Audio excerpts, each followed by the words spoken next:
Reliance industries అధినేత ముఖేష్ అంబానీ, నీతా అంబానీల చిన్న కుమారుడు అనంత్ అంబానీ, రాధికా మర్చెంట్ల వివాహం జరిగిన సంగతి అందరికీ తెలిసిందే. ఇక జూలై 12న అంగరంగ వైభవంగా జరిగిన పెళ్లితో ఇద్దరు ఒక్కటయ్యారు. ఈ నేపథ్యంలో అనంత్ అంబానీ ఫేస్ చేస్తున్న ఆరోగ్య సమస్యలు, అతని ఆరోగ్య విషయాల గురించి ఇప్పుడు నెట్టింట్లో తెగ చర్చలు నడుస్తున్నాయి. అసలు అనంత్ అంబానీకి ఏం జరిగింది? అతని అధిక బరువుకి కారణమేంటి?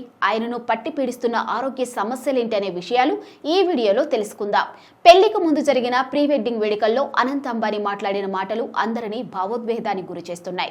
నిజానికి అనంత్ అంబానీ చిన్నతనంలో అసలు పెళ్లే చేసుకోకూడదని అనుకున్నారట.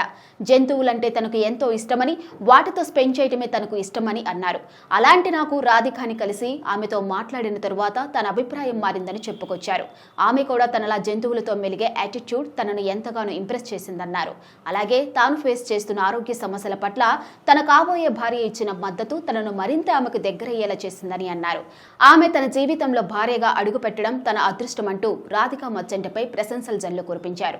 ఇక అనంత్ అంబానీ చిన్నతనం నుంచే ఊబకాయం, ఆస్తమా వంటి ఆరోగ్య సమస్యలతో బాధపడుతున్నాడు. అంతకుముందు అనంత్ సుమారు 200 కిలోలకు పైగా బరువు ఉండేవాడు. ఆయనకు అత్యంత ఆస్తమా ఉండటం వల్ల ఎక్కువ మోతాదులో స్టెరాయిడ్లు ఇవ్వాల్సి వచ్చిందని నీతా అంబానీ ఒక ఇంటర్వ్యూలో తన కొడుకు ఎదుర్కొంటున్న ఆరోగ్య సమస్యల గురించి వివరించారు. ఆస్తమా చికిత్స వల్లే అనంత్ అలా బరువు పెరిగేందుకు దారితీసిందని అన్నారు. ఈ ఆస్తమా ట్రీట్మెంట్ లో ఉపయోగించే స్టెరాయిడ్స్, కార్టికోస్టెరాయిడ్స్ అనేవి అతడిలో ఆకలి కోరికను దారుణంగా పెంచేస్తాయని, వాటి ఫలితంగానే అతడు అధిక బరువు ఉన్నాడని అన్నారు. ఈ ట్రీట్మెంట్ తీసుకునే వ్యక్తులు ఖర్చు చేసేదానికంటే ఎక్కువ క్యాలరీలు తీసుకునేలా చేస్తాయట. అదీ కాక ఈ కార్టికోస్టెరాయిడ్స్ జీవక్రియను మార్చి కొవ్వు నిక్షేపణను ప్రోత్సహించి కండరాల ప్రోటీన్ సంశ్లేషణను నిరోధిస్తాయి. ఫలితంగా శరీరంలో కొవ్వు పెరిగిపోతుంది. దీంతో ముఖం, పొత్తి కడుపు, వీపు వంటి ప్రాంతాల్లో కొవ్వు చేరిపోయి అధిక బరువుకి కారణమవుతుంది.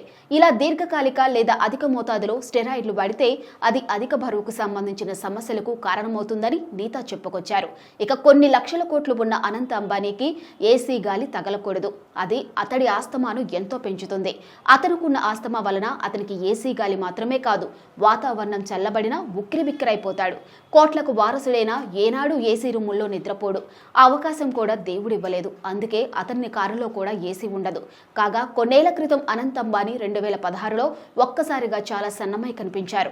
208 కిలోలు ఉండే అనంత్ దాదాపు 108 కిలోల బరువు తగ్గి ఏకంగా 100 కేజీలకు చేరారు కూడా. దీనికోసం చాలా కష్టపడ్డారు కూడా. రోజుకు 5 నుంచి 6 గంటలు వ్యాయామం చేశారు. రోజు 21 కిలోమీటర్ల వరకు నడిచారు. ప్రముఖ ఫిట్నెస్ ట్రైనర్ వినోద్ చన్నా ఆధ్వర్యంలో కఠిన డైట్ పాటించి బరువు తగ్గి అందరికీ స్ఫూర్తిగా నిలిచారు. కానీ ఆయనకు ఉన్న అనారోగ్య సమస్యల కారణంగానే కొద్ది కాలంలోనే మళ్లీ అనూహ్యంగా బరువు పెరిగారు. అతడి అనారోగ్య సమస్య గురించి తెలిసి కూడా రాధికా మర్చెంట్ అతడిని పెళ్లాడింది. తనకు ఇంత పెద్ద సమస్య ఉన్నా కానీ అనంత్ మెంటల్ స్టామినా గొప్పది కనుక తట్టుకోగలిగాడు. అతన్ని ట్రోల్ చేసి జోకులు వేసి కామెంట్లు చేసినా అన్నింటినీ తట్టుకోగలిగాడు. అతడిలో ఏ కోణంలో చూసినా కేవలం పాజిటివిటీనే కనిపిస్తుంది. రాధిక అతన్ని ప్రేమించి పెళ్లాడింది. అతడి చెయ్యి పట్టుకొని జీవితాన్ని ముందుకు నడిపిస్తుంది. రాధికా మర్చెంట్కు 100 కోట్ల ఆస్తులు ఉన్నా కానీ అనంత్ని పెళ్లాడాలని నిర్ణయం వెనుక ప్రేమ ఉందని నిరూపణ అయిందని అనేక విశ్లేషకులు అంటున్నారు.